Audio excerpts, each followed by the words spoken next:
Krista bu monyute.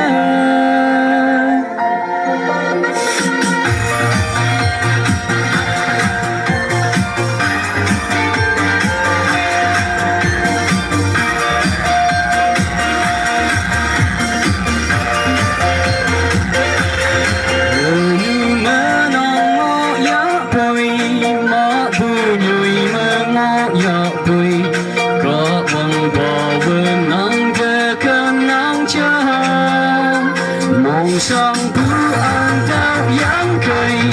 mong men bu an tao yang cây, men cây vẫn bu phải đưa mang ngõ hát yêu. Mong mai bu phải sẽ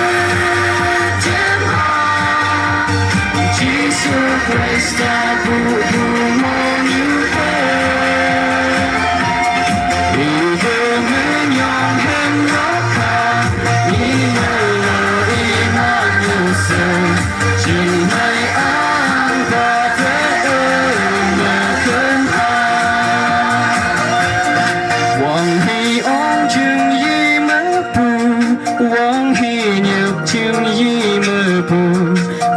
Cây từ màn Krista chưa lá lắm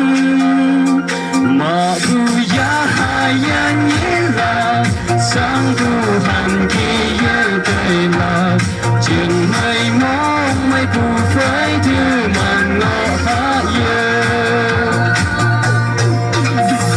mong mây bu phải sẽ chiến hoa Jesus Christ ta bu mong như thế yêu thế mới nhang hem rõ khá ý ơi là Emmanuel chiều nay an và thế ơi mẹ khen tha.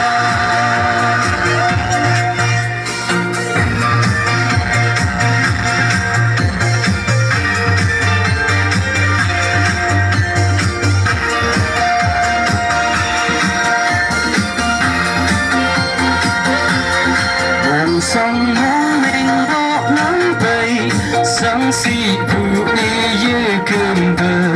hơi bụi chỉ số bu mò như ao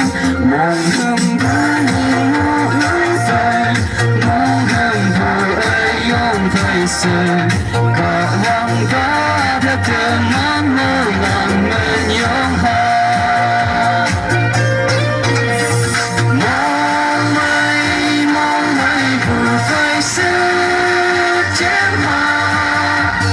Jesus Christ ta bu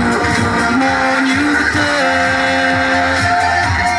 yêu thế mới nhong hem lá khá ý ơi là Emmanuel